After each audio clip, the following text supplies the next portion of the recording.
Well, hello everybody, and welcome to this week's episode of We the Nerdies Nerdflix and Chill podcast. I'm Gary Theroux, and I love learning new things, and that's why you're so great to be with, buddy, because I just found out of all the bird species, woodpeckers, most racist. How is that, Sean?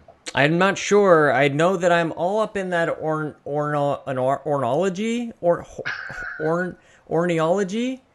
the Is it study of birds. Read a book. Yes, and I love learning, and I love being educated, and I mean, now I'm just picturing like woodpeckers pecking on flaming crosses in the South in the 50s and 60s. They're actually pecking lines, so that there's red woodpeckers and what are we talking about? Oh, there you go. It's the text of the red feathers.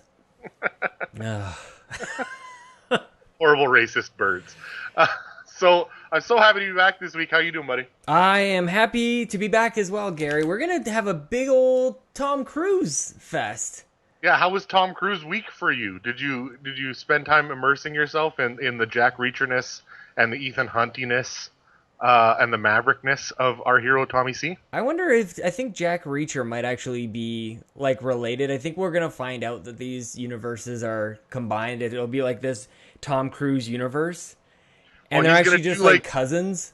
He's going to do like an MCU mashup Avenger style thing where he plays all the roles like Eddie Murphy. Yeah, well, I don't want to spoil anything, but if you wait until the end credits of Jack Reacher Never Stop, Never Stopping, at the very end, he gets a text from his cousin Ethan. Sick. But it doesn't say a last name. It just says Ethan. And all it says right before it goes black is, "You're still an asshole." Boom! What? What does that mean? That note of sound from the Inception trailer hits it. Yeah, the Hans Zimmer C sharp. Yeah, there you go. I would love that became known as a thing. The Hans Zimmer C sharp. I like it. Yeah, well, I had fun on Tommy C Week watching The Firm, which is our 6 Degrees of Chill movie this week. And looking at the recommendations we got from everybody for next week's 6 Degrees of Chill, which of course includes more Tom Cruise movies, it makes me yearn to go through the entire back catalog of of Tom Cruise with 3 front teeth, like his whole 80s and 90s, right? That era where he couldn't close his mouth when he was looking shocked at something or inquisitive. I love that version of Tom Cruise, and watching young Tom Cruise was a treat. I really enjoyed watching The Firm, but we'll talk about that later. I miss his forehead. He's had so much Botox since then that his forehead doesn't do the vein thing anymore when he's like really happy. And the vein just like it doesn't really happen anymore. He mostly he gets a little fish hook in his eye, and he kind of looks and he's got that little intrigue. He's like the fractional rock. Every time his eyebrow jumps up a little bit, it's like I'm excited. Just a little. His eyebrow's kind of like doing a little wink. If an eyebrow could do a wink, it's in Jack Reacher. Look how much emotion I am exuding right now. I'm really happy that we got to do this because I am reminded of a time in grade 10, a good friend of mine, Jordy Peacock, and I got in a heated debate with our grade 10 English teacher about if Tom Cruise was the real deal or not. And indeed, our argument was he was and is the real deal. She was real totally deal in against what him. sense? That we liked him, that Tommy C was a big deal, that he was amazing, that everything that he touches turns to gold. And Mrs. Klein did not agree. Mrs. Klein was not inclined to agree. I don't know who she is, but I'm going to say F that B. Well, she died. And I was really sad to hear about that. Well, you don't know if I'm kidding. R.I.P. to Mrs. Klein. No, I'm soulless enough. I'm just soulless enough to not care. I will trample on the opinions of the dead. Maybe it's not her personality, but her opinions were shit. She was really nice. So, in any case, I love it. Why don't we then just jump right in? We mentioned at the end of last week's episode when we got this serendipitous situation where we were going to watch Jack Reacher, Never Go Back, and The Firm this week that we just declared it Tommy C Week. We're going to list our top 5 Tom Cruise movies. So why don't we start the show off there? What did you come up with on your top 5 there, friend? Do you want me to just run through all 5 real quick? Yeah, just burn through them, and then I'll give you mine, and then we can discuss. We can make it like a college course in a movie. Here's my list. It's written in my comic book. Wonder Woman's front and center. Look at that. There's okay, no particular order except starting from the top, but in no particular order. Edge of Tomorrow, my number 1. A Few Good Men, my number 2. Top Gun, number 3. Do I have 6 movies here and only counted to 5 somehow? Yes. This is my little scribbles. I wrote down, remember I was struggling to find a 5th one? Now I'm in real trouble here, Gary. All right, Edge of Tomorrow 1. A Few Good Men, number 2. Top Gun, number 3. Mission Impossible 1, number 4. And? Minority Report, number 5. Okay. Collateral. You got cut. You got cut Collateral from my was your honorable mention? That'll be my honorable mention. Collateral. Michael Mann. There you go. And a great, probably the best nap in cinema. /death. Yes. There you go. So, not too much to quibble with there. I do have a bone to pick with that list, but I like what you put there. I did put mine in order. Gary. I did put mine in order. So before we get to that, just so you know where I'm coming from, all right. I put mine in order from the top down. Number 5 best Tom Cruise movie, The Last Samurai. Lot of mixed feelings about that movie. I enjoy it. I think it's incredibly rewatchable. Number 4 HD DVD is a classic Three-Tooth Tommy movie called The Color of Money that he did with Paul Newman that I absolutely love. Cliche. It's peak young Tom Cruise. Number 3 for me, also on your list, Edge of Tomorrow. Oh. Absolutely love Edge of Tomorrow. My number 2 movie, classic 90s action movie star Tom Cruise. Days of Thunder, number 2 favorite Tom Cruise movie. And number 1, A Few Good Men. One of the 3 best movies of all time, and of course his best performance. So for me, I also have an honorable mention. You got 6. I'll mention mine just because we'll start our discussion of our respective lists here. I can't believe Mission Impossible 1 was your choice. If you were like me and thinking I'm not going to include too many from the same genre, I wanted to pick a Mission Impossible movie as well. And if I was going to, it's my honorable mention. Ghost Protocol, number 4. I think is the best Mission Impossible movie. Is it the stunt that stands out to you? Is it the hotel base jumping or swinging around? Is that the one that he does there? It is, where he climbs on the outside of the skyscraper and fly. But for me, it's the pacing of it. It's the casting of it. I think everybody's got their roles defined. There's not much character introduction. The first one I very much enjoy, but they had to sort of set up the whole Impossible Missions Force, IMF. Yeah, I don't love Jon Voight in that movie. I think. Do you ever love Jon Voight? You're right. I may have never loved Jon Voight. I may have never loved Jon Voight. So it's a very, very good movie. But if that was a criteria, even though we didn't make that a rule that you can only include 1, I would have put Ghost Protocol above Mission Impossible. Although I very much like I put 3 over Ghost Protocol. I like Ghost Protocol, but I start to meld that one and Rogue Nation into one. Like they're very close, I think, in terms of the beats that they hit.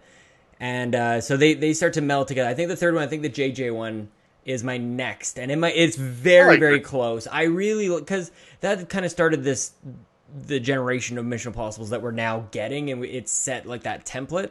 But the first movie was so different, and I'm glad that was the only one like it.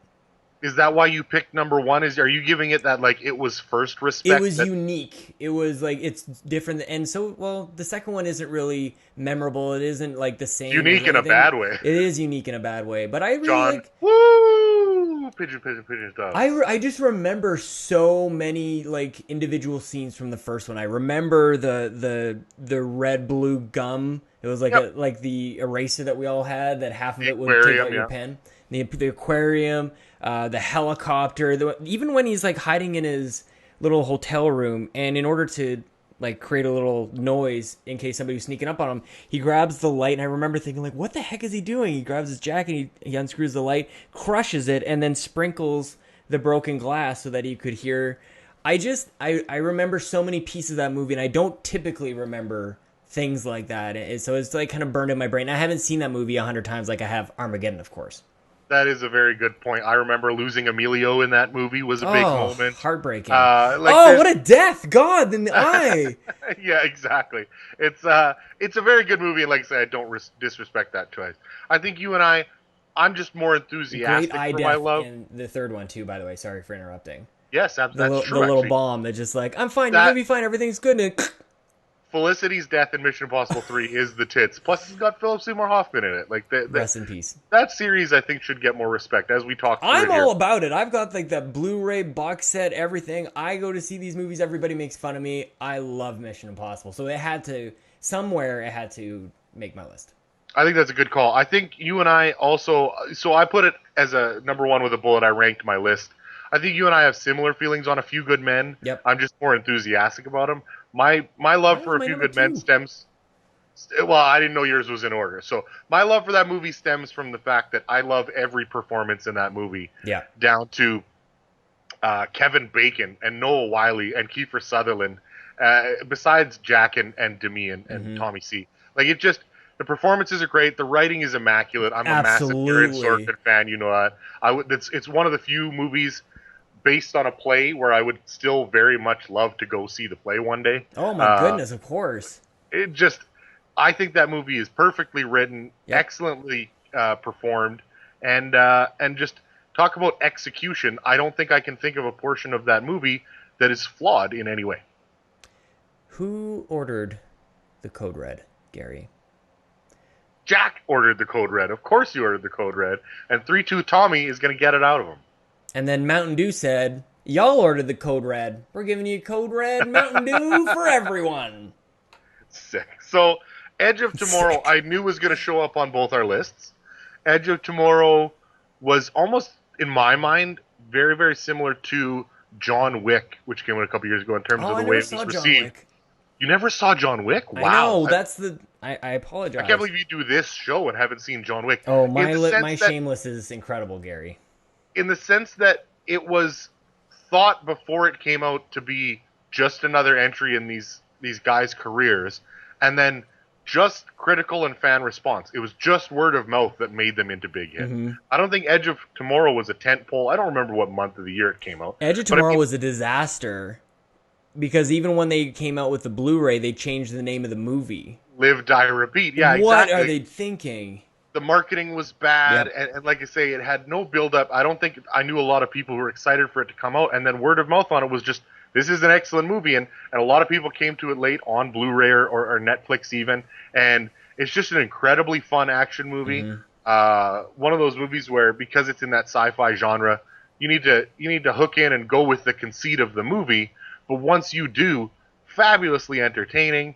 I thought where a lot of people really came to love Emily Blunt. Of course.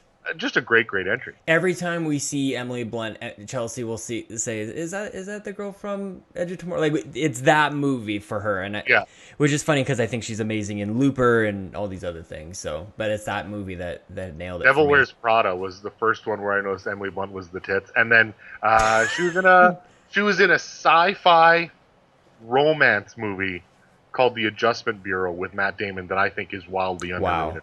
Very much like The Adjustment Bureau. So yeah, that was cool. So what else did you have on yours? You had Top Gun. I had gotta have it.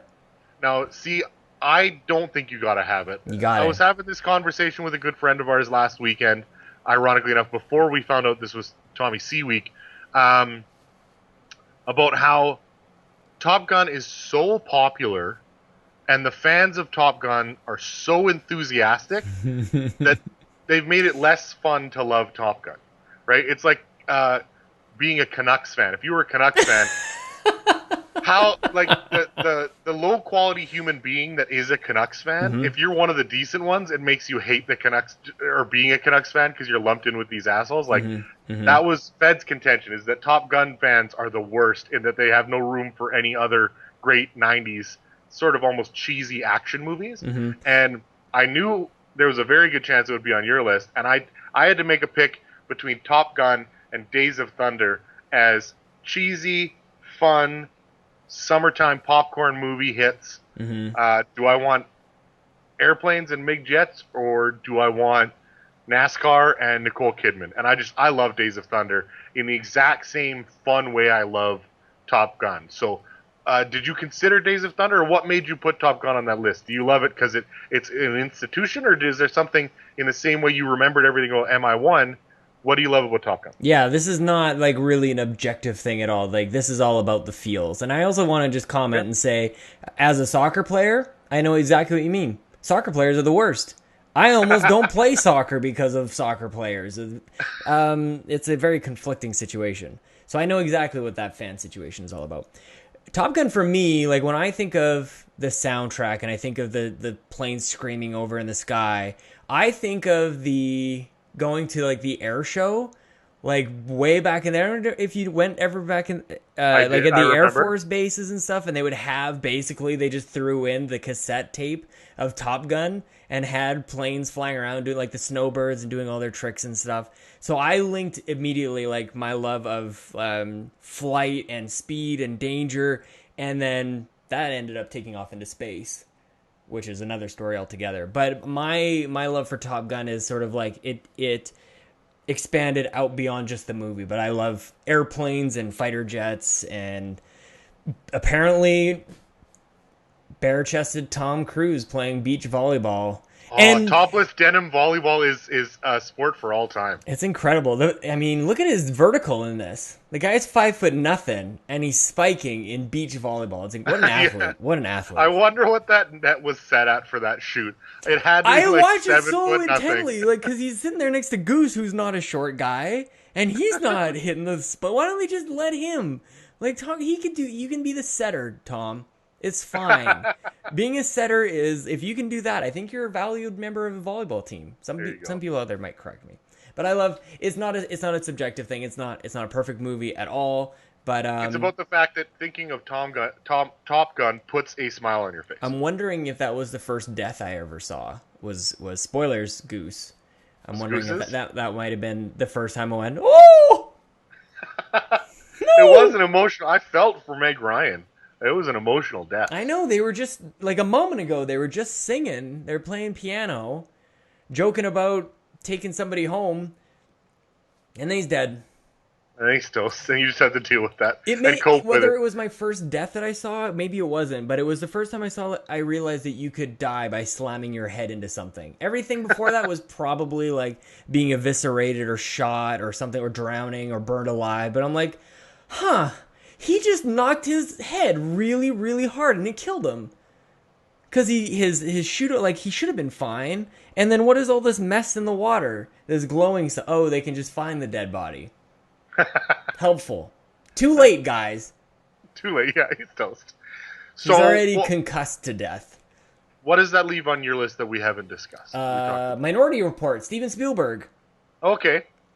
So what do you have to say to me about Minority Report to include it in that list? Because I looked at it, I considered it, I like that movie, I don't have bad things to say, but didn't make the cut for me. Oh, I think it's super interesting, and just the way that it's a bit of a reflection on the whole like legal system, and if we had this technology, would we arrest people before they committed a crime? This morning, as you know, I work for a cancer charity, so we were talking about cancer, and I actually compared a benign tumor to Minority Report. It was a perfect analogy. Do you go in and you get this benign tumor out? It hasn't done anything yet. Or do you pull a Minority Report and get that sucker the fuck out of there? I think you get that sucker the fuck out of there, Gary. Oh, so you're on the side of the precogs. Well, you want to enslave them and put them to work for you. You're the villain in the Minority Report. I think they liked it a little bit. So I think my hindrance in picking the Minority Report was the Minority Report. It's like an old person saying, "What's going on the internets? How's your podcast going?" So the reason I didn't include it is because I don't think it has a very high rewatchability factor. Oh, you're wrong. I very much enjoyed that movie the first time I saw it, and the few times I've watched it since, if it's been a while, I very much like it. But I remember a couple of years ago, it's been a while. I remember a couple of years ago, I was like, I want to fucking watch Minority Report again. Watched it. It was great. It was excellent. Mm-hmm. And then 3 months after that, it popped up on Movie Central, and I was like, ooh, Minority Report. And I watched like 15 minutes, and I was like, oh yeah, I remember this. And I just wanted to move on because it doesn't have that I don't know if it's flow, I don't know if it's direction, I don't know if it's the tone of the movie that doesn't suck you in like a Die Hard would, where you could come in 20 minutes late and not want to turn it off. It just that's more about, like you say, the things it makes you think about. It is an allegory. You can think about privacy. You can think about the legal system, like you said. Well, you think about But it's not a very your fun free movie, is it? will. Your I free think will, exactly. because when I And you're watch right it, on the hook. popular thoughts, right? Like you can sink that into discussions about politics and like I watch a lot of American news. You think about how divided they are and how they don't like now. There's a bunch of free speech struggles, right? About how you're trying to suppress thought and suppress opinion. And if you say anything or think anything that people don't like, you're going to hear about it on the internet, on Twitter or whatever. And the right to have your own thoughts or private thoughts or even unpopular thoughts is almost being trampled upon. The only difference in Minority Report is you're taking it one step further than it is now. You're not even putting it on the internet. You haven't even said anything yet. You haven't given voice to thought, and you're getting arrested for it, right? So I think it's a very interesting story. Just didn't have the watchability for me to include it in all. I just don't want him to do it. Like you know what they're saying he's gonna do, and you're just like, just don't do it. Just don't move. But then he moves, and you're like, oh, just do this other thing. That's how it gets me, Gary. There you go. Well, so the other ones I had on my list were The Color of Money and The Last Samurai. Like I say, for me, The Last Samurai is a beautifully shot movie that's very well acted. I love Ken Watanabe in that movie. Yep. I love the actress who plays Tom Cruise's host, who he eventually has that romantic relationship with.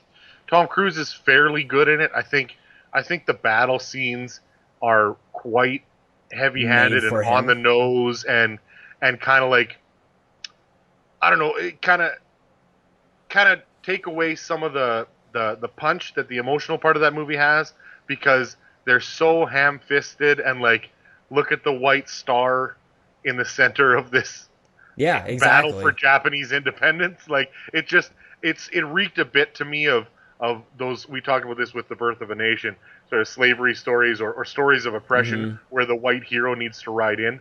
And he wasn't exactly the white hero coming to save the day, but it just, I enjoy that movie for everything that happens while he's in captivity, not for what happens on the battlefield, not for what happens when he's fighting with the westernized Japanese who's trying to hire him and recruit him. It's for what the emotion of that movie. Yep. And speaking of watchability, I'll finish that movie whenever I catch a part of it.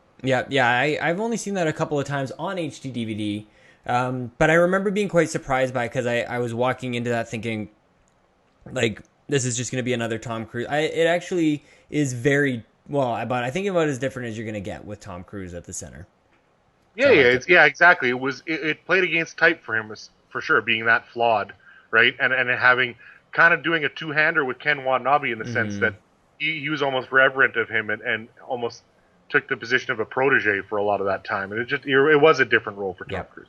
And last for me was, did you have one that we haven't discussed yet? No, well, Collateral is my honorable mention, but I want to hear what you have to say about The Color of Money. I haven't seen that movie in years, but connecting to the Towering Inferno with Paul Newman. Yeah, so The Color of Money for me is less. It's on Tom Cruise's top 5. It's not a top 5 Tom Cruise performance. Yeah, it's just top 5 Tom Cruise movie that he's been in, because Paul Newman might be the best part of The Color of Money. I think that movie for me was one of the first movies where I realized that, there were good things filmed before I started watching movies in 1991. Yeah. Like, it was for a movie that doesn't have a ton going on. I mean, we're talking about pool sharks here. It was ridiculously engaging. The dynamic between Paul Newman's character and Tom's character in that movie is incredible in the way that it kind of plays on sort of the father and son dynamics that come together in any relationship with a protege like that, or an elder in that sense. It was well paced. It was fun to get through. It's watchable in a way that you think a movie that small and contained is not gonna be. I love everything about that movie, and I wanted to include something less showy from him. And I'm not a massive fan of Magnolia or anything like that. Vanilla Sky. Vanilla Sky. Eyes Wide Shut. The Firm was good, right? Early Mm-hmm. '80s and stuff like. I never really was a fan of All the Right Moves or anything like that. So Yeah. I guess I cheated by wanting to include something from that era. I really could have put Ghost Protocol in this spot, and it would have been just as good a top 5. But I really enjoy it. Oh, nice. Well, good. Well, good. There's our Tom Cruise top 5 discussion. I really want to hear what you guys have to say. No, I don't. Irrefutable. Anybody who wants to tweet us your top 5 Tom Cruise movies, send them to the site's Twitter account at We The Nerdy. Send them to Sean at Sean Capri, or to me at Gary T Movies, and I would love to see what you guys have to say. With that, we're gonna roll on here in Tom Cruise Week and discuss the new movie that we went and saw in theaters this week, Jack Reacher: Never Go Back. But before we do, we have to do a little Rotten Tomatoes game, an abbreviated version, as we only have one new title to discuss this week in terms of trailers that we haven't discussed yet. But before we do that, even still, we have to catch up on previous entries of the Rotten Tomato game, where we guess the Rotten Tomato score of a movie based on the trailer. Sean, what do you have for us? Bail me out here. I really want people to watch the YouTube videos, because sometimes Gary and I just do weird, like, body hiccups. It's just, I don't know what was that was amazing. You're like a cartoon character. I was having verbal diarrhea, and I was trying to get off. I was trying to find an exit on the rambling freeway, and I was just like, I can't get over and out of this rambling shit I'm saying. Thank you for calling attention to it. That's all right. Hashtag but first. Did we talk about... Because we lost an episode last week. I don't know if anybody knows this, but I fucked up. Did we talk about Ouija?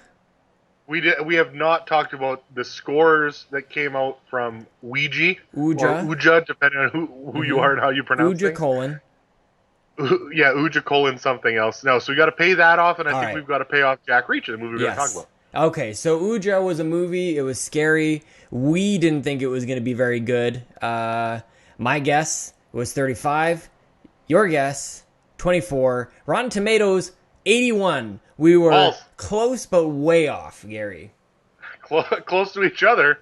Not close on our opinion of that. I had a friend, Chris, mentioned that we must have seen different Split trailers, because he was listening to an episode where we guessed the future scores for the movie Split coming out. And he's just at the opposite end of the spectrum from me. And I feel like when I see the score for Ouija, it's like, oh, did I just see something different, completely different from other people? I think you're overplaying your move on Split. I just went over to look, and you guessed 63. Yeah, see, so I think my buddy Chris thought I think he assumes it's going to be in the tank, and maybe he's right. But even worse. Okay. For Ouija, he just said he doesn't know what we're seeing, in the fact that you and I had high hopes for it, right? So, and maybe we've got blinders on for the ability to make an interesting formulaic horror movie, because our predictions for Ouija were so low. I think based on the fact that those two things are at cross intents, it's going to be a genre horror movie that we know how it's going to go, and yet it's going to be interesting. Maybe you and I didn't think that was going to be possible. That's why we're so low. Well, and I don't remember the first one doing very well. I want to, we don't normally look these things up, but I kind of want to just quickly see if I can pull this up. Yeah, it doesn't matter now that we failed so brilliantly. 7%. Okay, so we were onto something. The first Ouija movie was 7% on the tomato, single digits. So I feel less dumb now. Thank you. Definitely, that's what it was all about. Just allowing us to make ourselves feel better. So that's 11 or 12 points or something like that. I was 24, you were 36 or something like that. So you made up some points on me there, even though we're both miles off. That was a win for you. So what was the other one? 11 point makeup. Jack Reacher.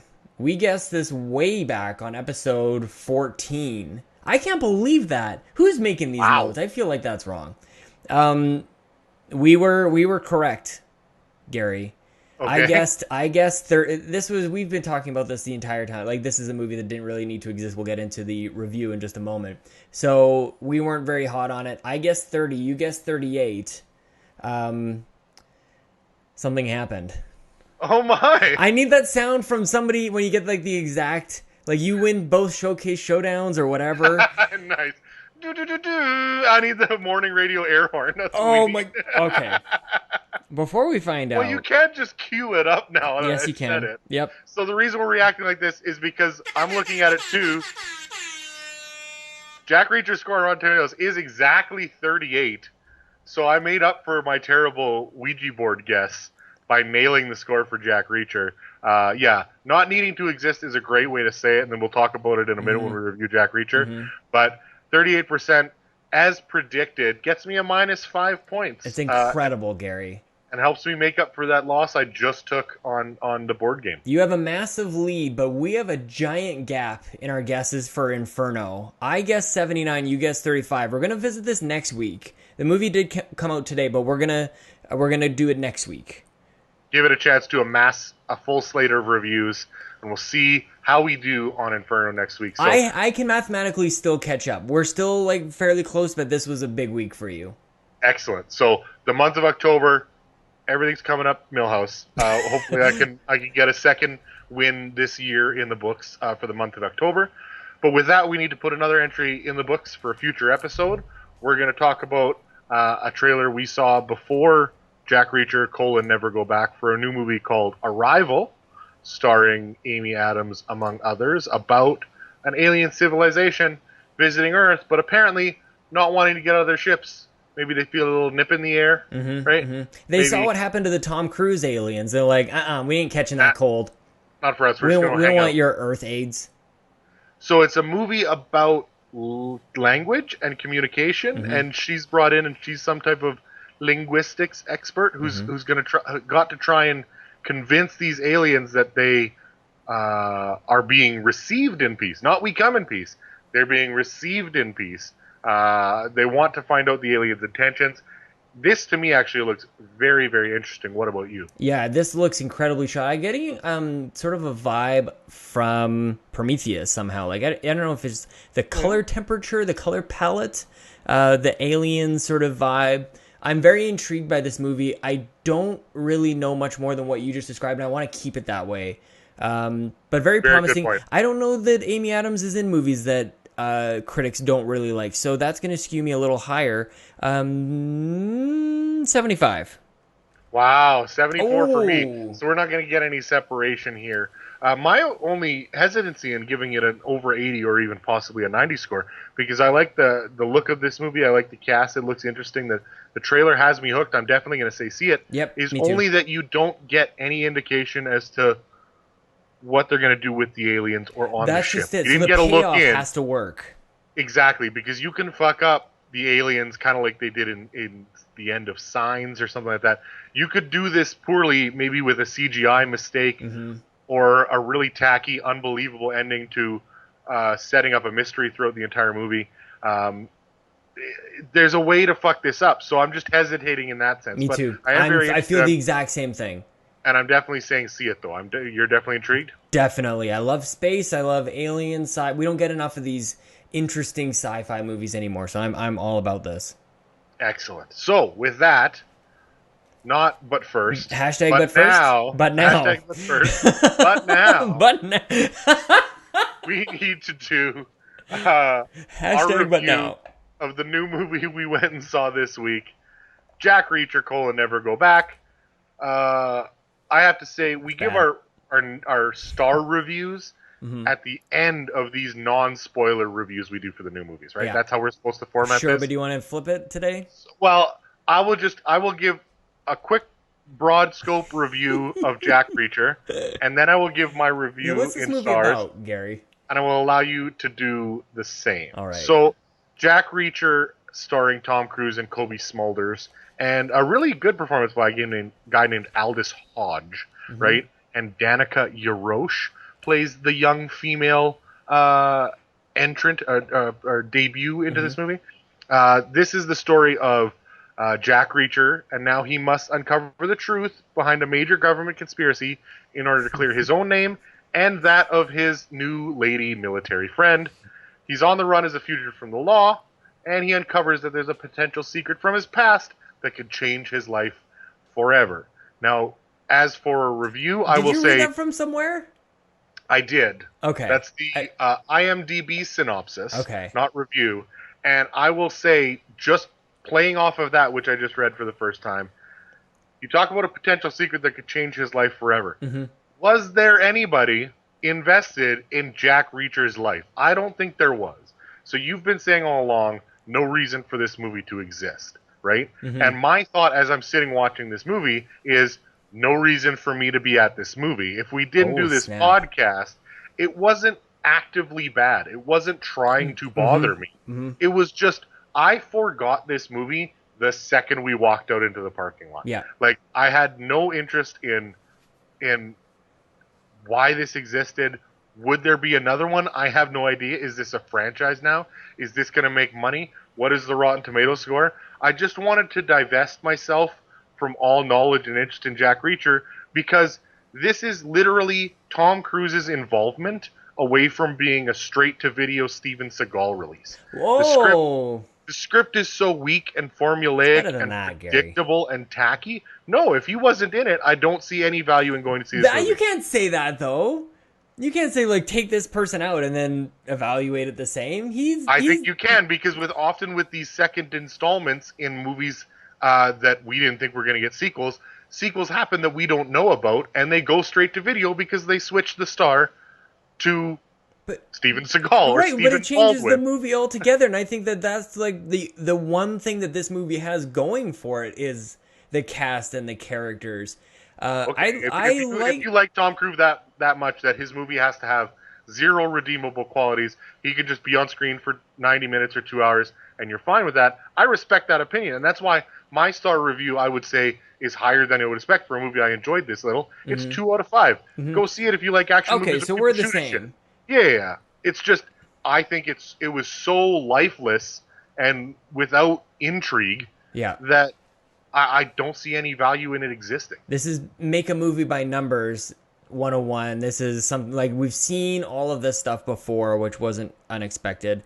And the family dynamic that is sort of inserted into this was, it seemed like a very corporate reaction to the very first one of, that one was soulless. That one didn't really have anything going for it. So they said, what's missing? How do we care about these characters? Oh, caring, family. Oh, okay. So they wanted, like, it's almost like this fake family type of situation.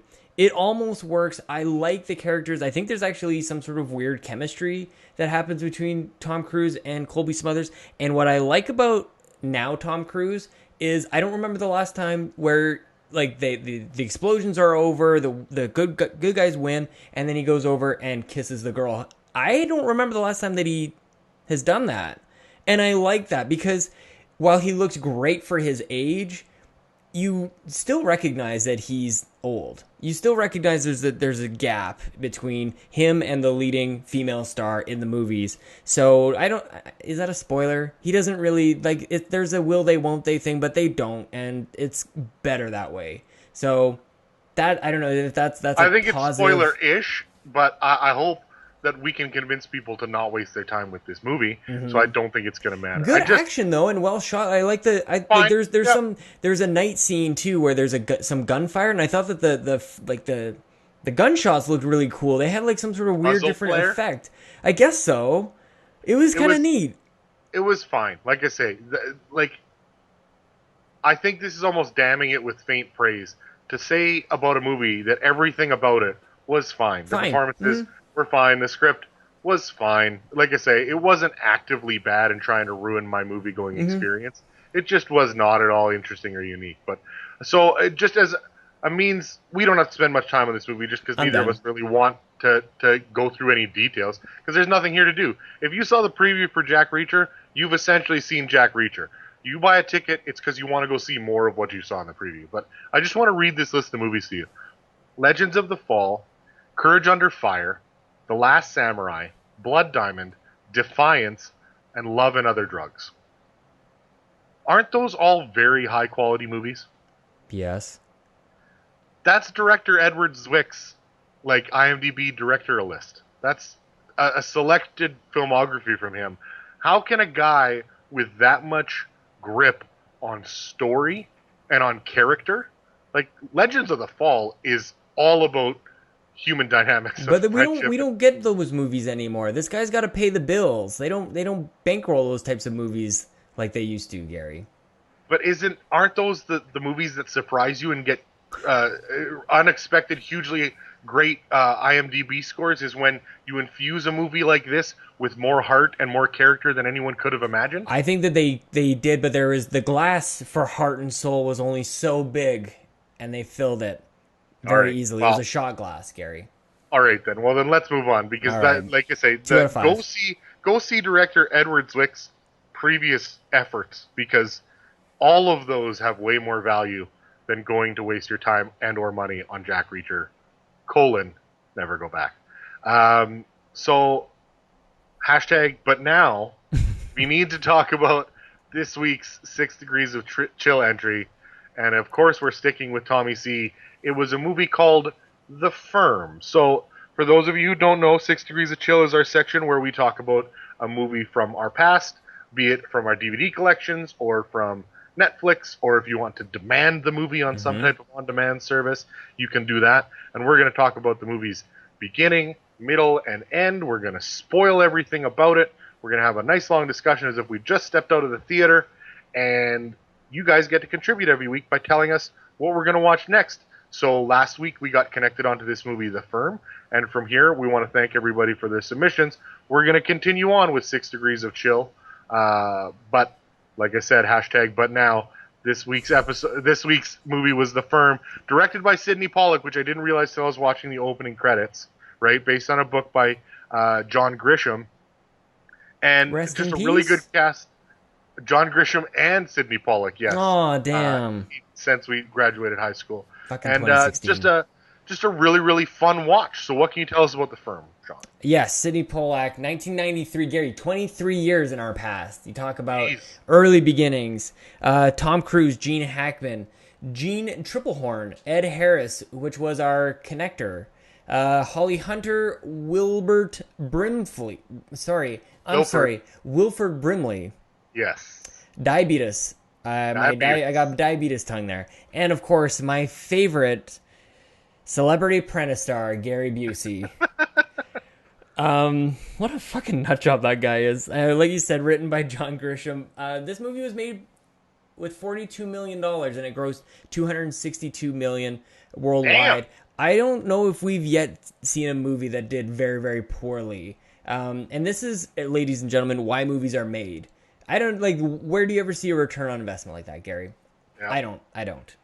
That's all I got for you. This movie was a little over 2 hours long, June 30th, 1993. So that's the Cole's notes, Cliff Notes. So would this be the beginning of Tom Cruise's prime? Like that 90s run of becoming not just a movie star, but the movie star, where he was all you needed to launch a franchise or to headline, to top line a movie? I think so, but this movie doesn't necessarily speak to that directly. He's got a tremendous cast around him and a well-written movie all kind of there. So it's not like it's just hinging, like Jack Reacher is really that. It's hinging on a little bit of star fame. But you're right. This is when Tom Cruise, it was like It's a Sony when you saw those commercials. Yeah, he's in the middle. He's in the middle of his prime, and it almost feels like the legal drama or legal thriller is just something he's trying to put on his resume, right? Mm-hmm. Because this is obviously after Top Gun, Color of Money, Cocktail, Rain Man, Born on the 4th of July, Days of Thunder, Far and Away, A Few Good Men, and then The Firm. What a career. Right before Interview the Vampire. He's just knocking out monsters once a year. Yeah, he's like a Will Smith before that was a thing. Yeah, when he was just fresh. Absolutely. So, I really enjoyed this movie. Yeah. So, 75% on the tomato meter from critics, 64% from fans, which actually doesn't surprise me, because this movie I felt dragged a little bit at certain points. At a lot of points, it almost seems like it's struggling, and this would be down to Sidney Pollack, who I absolutely love. But at a lot of points, it seems like it's struggling to decide what kind of movie it wants to be. Yeah. In terms of, is it about the sort of the murder plot or the FBI, or is it about the legal maneuvering? How dark is this story going to get? It almost seems like this movie is an argument for going with cliche for a movie that's supposed to be about skulking and backroom deals and what's going on behind the scenes, there isn't a lot of scenes where he's walking at night and he thinks someone's following him, and maybe which is the crux of the movie. Exactly, right? And yet they don't do those tropes here where he's looking behind him but not seeing anybody. Mm-hmm. But there's a car that started behind. Like this movie operates entirely in the light of day, in the sense that the bad guys in this movie are hiding in plain sight. Yeah. And I wonder if that's made a little inaccessible for fans in the sense that it's less explicit what's going on at all points. But I think it pays off beautifully. I disagree. I don't think it pays. Really? I don't think there's a payoff at all. And I just want to take a quick pause because I think we skipped over the part where we say this is a movie where Tom Cruise is becoming a lawyer. He is not from any money, and the firm recognizes that. His prime picking to get him into this firm, which is no secret. There's something afoot. There's something wrong. It's like this secret club, and nobody can really put their finger on it. But he's been handpicked like a first round draft pick, and very quickly he realizes that something is wrong, and he tries to solve the problem. Now, since we're not really dancing around spoilers here, I'm going to get right to my score. I'm still going to give it a 3.5 out of 5. I'm not going to go overly high, not too low on this. But for me, the payoff doesn't really work in that the thing that everybody is trying to hide is that the firm is working with the mob, with the mafia. Like, that to me needed to be bigger, a bigger deal. It was so vague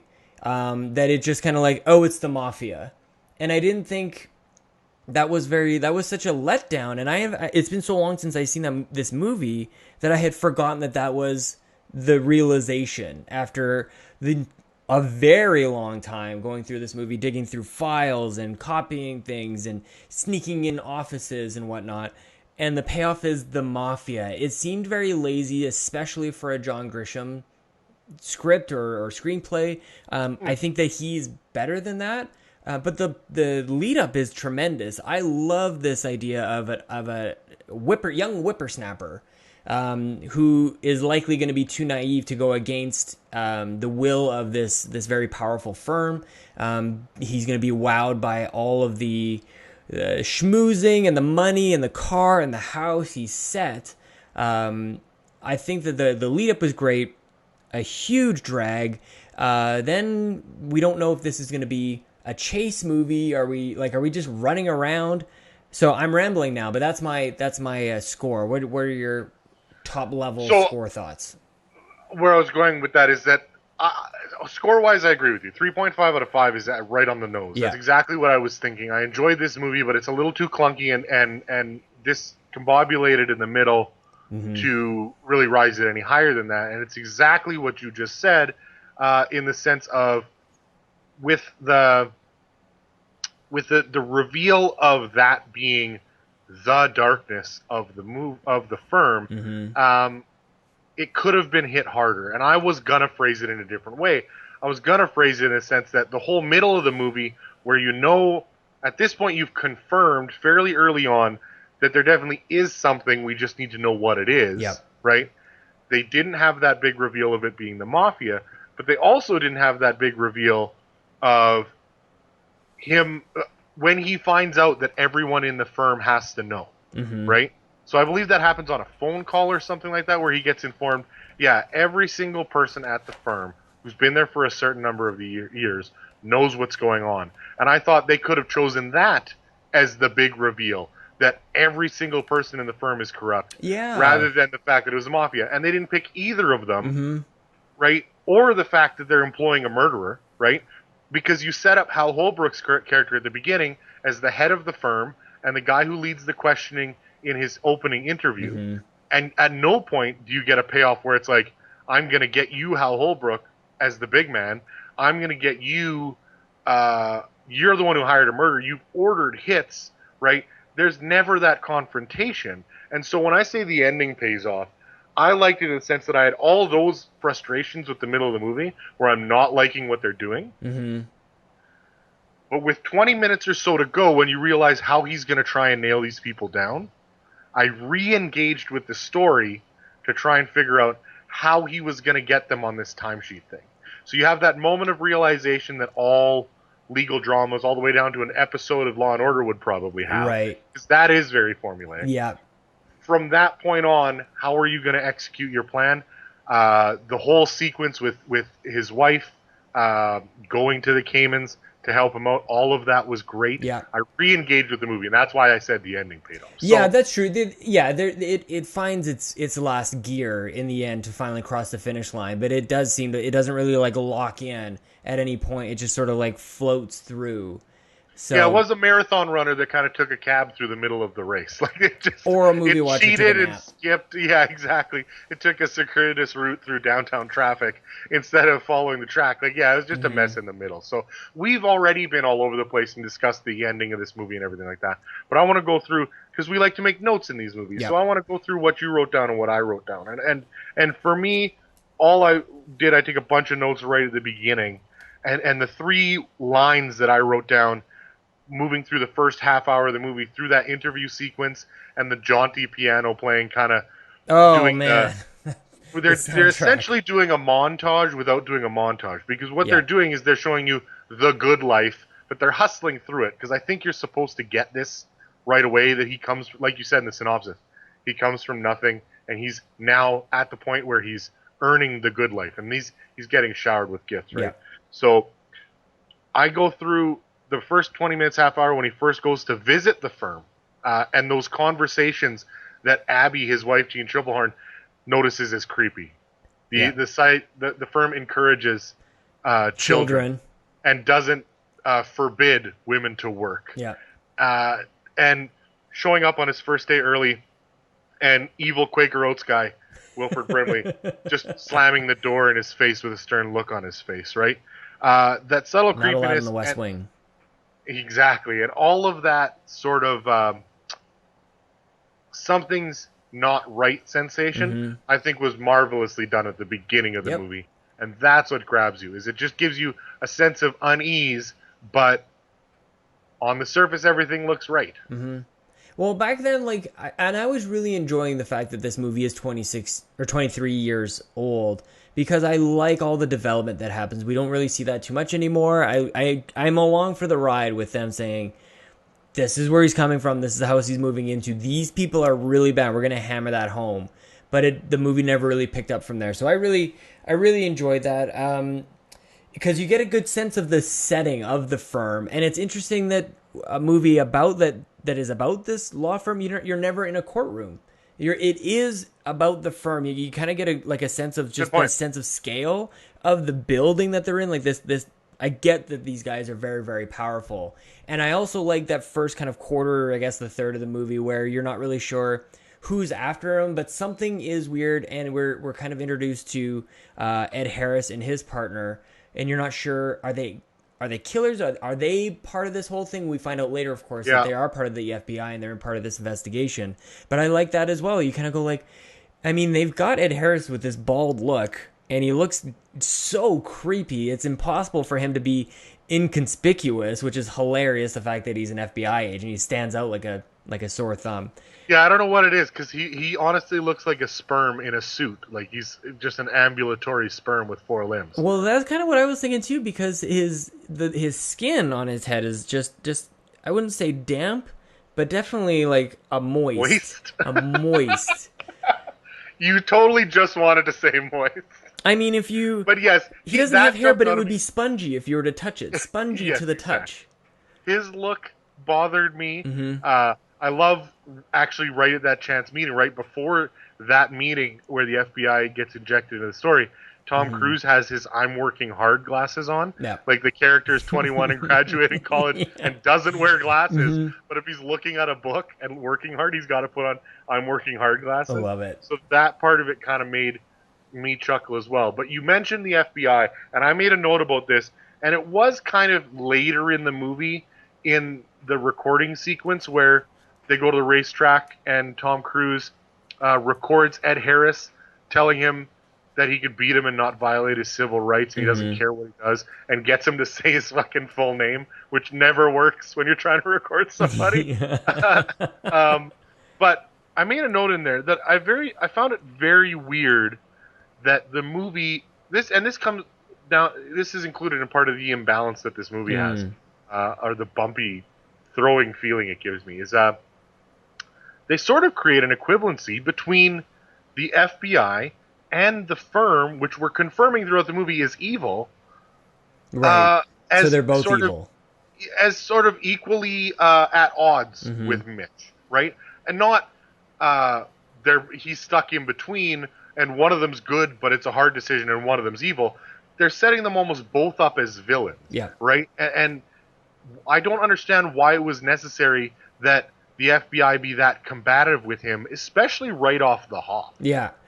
Yeah, it's an intimidation factor that they try and set up, but it's heavy-handed, and you're right. It doesn't really work. More than anything, unnecessary. Well, and it pushes up against like the friction that is caused is the principles that he has as a lawyer, that he's not going to unveil these secrets and the confidentiality that he has, which brings up my major problem. And if I can quantify this, it would probably be like a 1-star deduction. His major problem is that he cannot give up the firm. He can't reveal these secrets because of his privilege as a lawyer. But he's not a lawyer yet. They actually go way out of their way to show that he hasn't passed the bar yet. He has the celebration at a certain point, but it's after he does all the heavy lifting. Just don't become a lawyer yet. Like, just give him up. There's no ethical issues at all.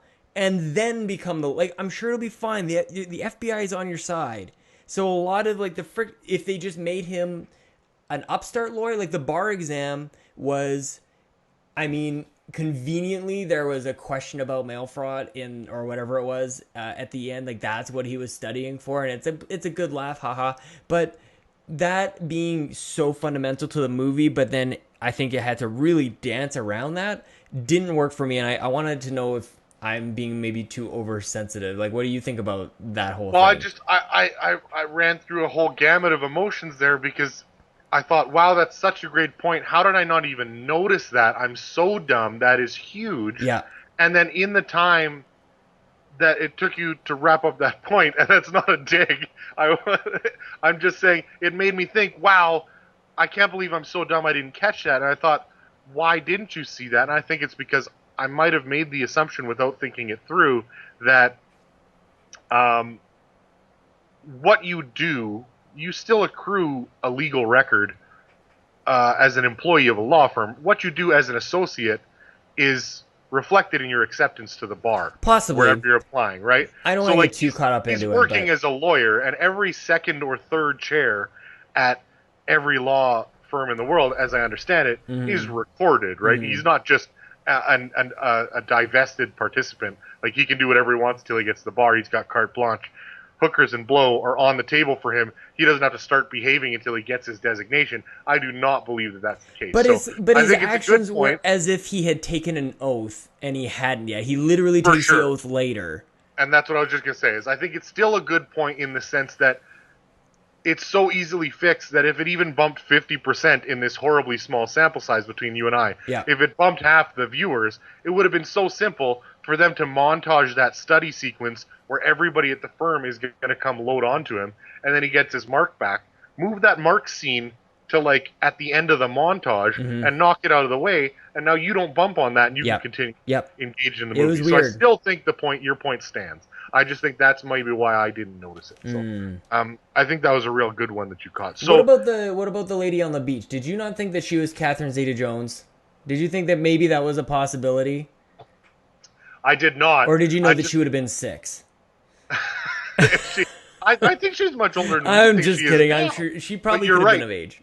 But you know what? I didn't think she was Catherine Zeta-Jones, but I did find it odd that you're going to go to an island like that and the sexy ingenue is going to be sort of ambiguously not American. She has to have an accent to make her intriguing and sort of forbidden fruit.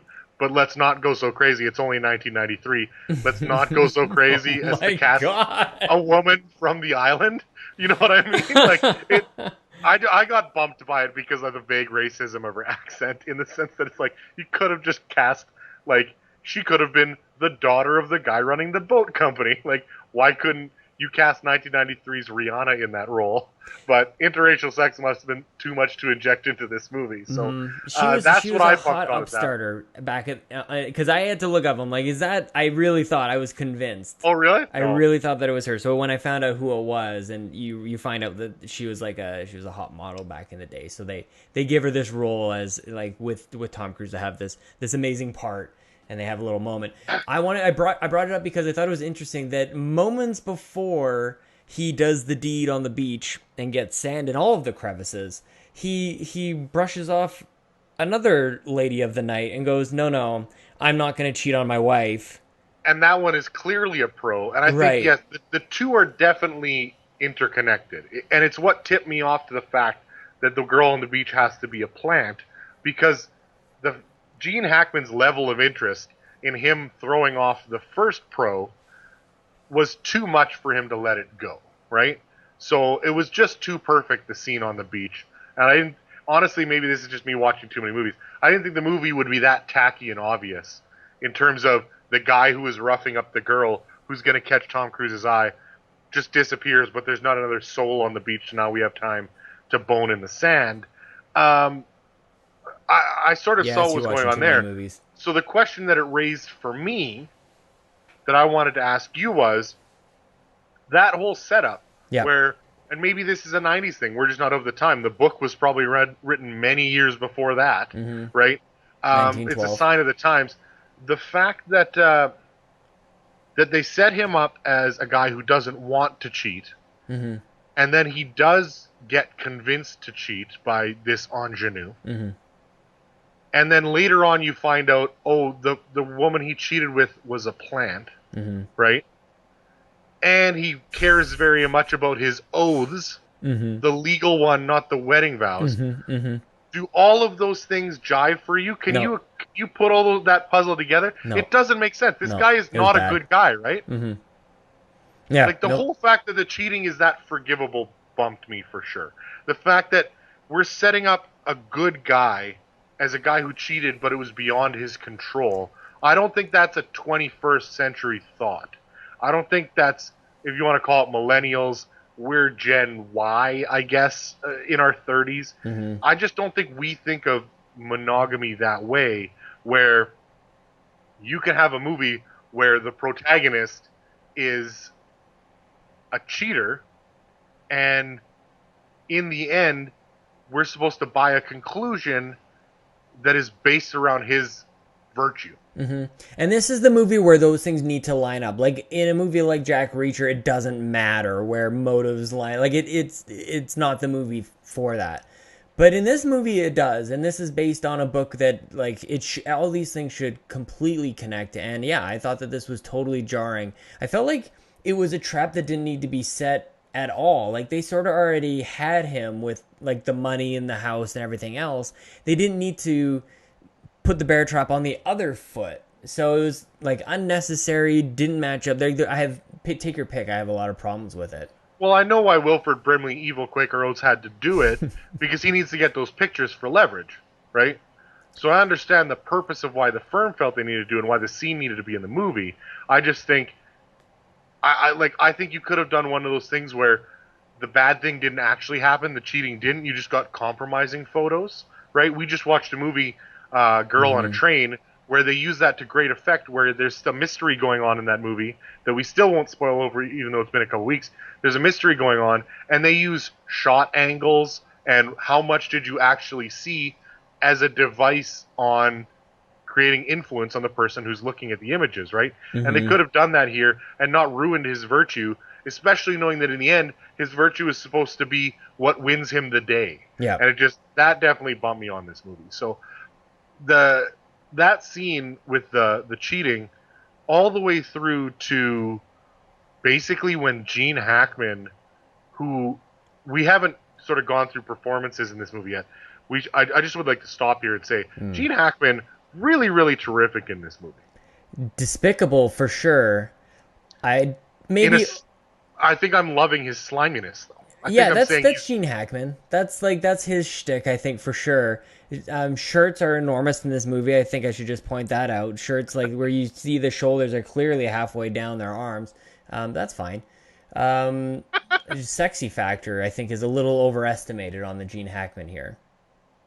Yeah, it's funny you mention that because I bumped on the fact that we're supposed to buy the fact that Gene Hackman at that age and with that look is a real cad, a real womanizer. Like, unless you got $100 bill stuck in your zipper, he seems like he might have trouble. Maybe we're taking on people's personal appearances too much, but I the fact that he thinks he can wheel a married woman in front of the husband, just seems like the behavior of someone who, I don't know, looks more Ryan Gosling-esque than this guy does. Well, and I think that maybe this is just us being completely disconnected with the time. I think the clothes that they are wearing, I bring up jokingly, I think the clothes are supposed to tell you something, but they just don't. They look terrible now, but maybe they were all money back then. He was supposed to be showing off his money and his status. Maybe that's true. Yeah. So anyways, I just want to stop and say I really enjoyed his slimy performance. Me too. Right? But I was going to say, from the beach scene to the end of the photocopying of the files in the Grand Caymans, I truly, and this is maybe the flaw in the movie, I couldn't tell you whether that sequence was 15 minutes long or 45 minutes long, because that section of the movie where the firm is coming more and more to understand that he's not on their side, we're coming as an audience to understand more and more that the firm is definitely evil. The whole sequence with his brother getting implicated in the middle was just intended to raise the stakes, but sort of acted as a way to waste time. Definitely. Almost seems inconsequential to the plot. Yep. I just didn't write anything down in that whole section. Me neither. I made a couple notes that we've discussed, and then my next few are jokes. When he's getting chased by the Saw villain, Jigsaw fucks him up. Well, sorry, albino Jigsaw. Gary Busey. He fucks up Gary Busey. He fucks with up Secretary Gary Busey. Under the Desk. Absolutely. Yeah, and Agent Schrader from Breaking Bad is his buddy. Yeah, exactly. He's always got a limp. But when they start chasing Tom Cruise, I'm like, we're watching a legal thriller. And I was like, I wonder if at this point Tom Cruise had a line in his contract saying at some point you have to include a scene showing off how fucking fast I am. Okay, so I need to full out sprint.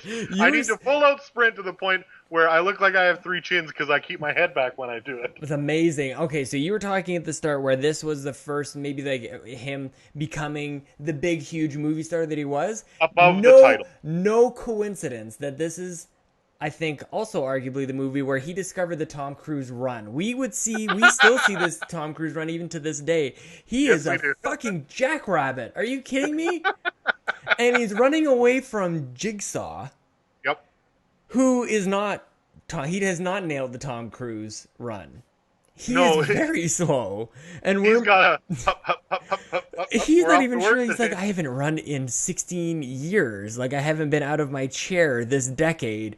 And he's kind of got this little hobble, but Tom Cruise can't create distance between the two. You can't catch topped out Tom Cruise. He's too fast. No, that was definitely I'm like, oh, this run goes back quite a ways. So I love that you noticed it too. I loved Wilford Brimley threatening Tom Cruise with the pictures. Oral and whatnot is going to be my new pickup line from now until forever. That been the most uncomfortable sexual reference. A mustachioed, tinted glasses, diabetes Wilford Brimley talking about more lewd or more intimate sexual acts, oral and whatnot, was just maybe the creepiest sentence I had ever heard in my life. And I actually had to pause the movie to take a laughing break and calm back down and catch my breath. It was so stupid. So yeah, oral and whatnot. Tom Cruise at top speed, and then a fucking cotton shipment. I hadn't watched this in a very long time either, but I took note of the fact that time and time again, outside of the building where he's got his secret photocopy business going, they mentioned this truck that won't fucking move that's there every day. And then sure as shit, when he has to run away from somebody in that building, outside the law firm, whatever, he throws a chair out the window and jumps onto the flatbed truck, which is filled with fluffy white cotton. Like, it's a fucking cotton shipment below the window, and he knew which office to go to. Fuck you, Sidney Pollack for that escape alone. Would you rather he just fall on top of like 3 homeless people sleeping on top of each other for body warmth? Haven't we seen that exact scene with a dumpster 1,000 times? Of course, of course. Like, I can't believe at certain points I watch these movies and I find myself arguing in favor of the cliche. Yep. Well, it reminds me of Wayne's World, where they had the guys just stacking lemonades and walking back and forth with the glass sheet and whatnot. And the chickens. Oh, so you're selling chickens? No, sir. We just have to make sure that we have plenty of them stocked at all times. Yeah, like that happens. That's what this is. It's amazing. All right, so I don't want... I'm all out of notes, We're talking about a 3.5 out of 5 here. Yeah. So... I don't want to drag this into a 2-hour episode. So That's all I had. So why don't you take us from here to the end? What else did you write down? No, I'm out of notes. That's you're out of notes. That's it. Gary Busey he's despicable in this. I like seeing him get shot. It's spoiled in the trailers, by the way. You know exactly what's going to happen to him if you watch the trailer right before. But yeah, no, this an enjoyable movie. I'm glad that I got to revisit it, but not spectacular in really any way, shape, or form. But a nice time. So this is not quite as ho-hum as Jack Reacher, but definitely because there's thought there for sure. Like there's obviously thought behind all of the characters and good guy versus bad guy and conflict and friction and all of the rise and fall of tension is there. It's there, but I don't know. I've seen it. Like we've all seen it done a little bit better.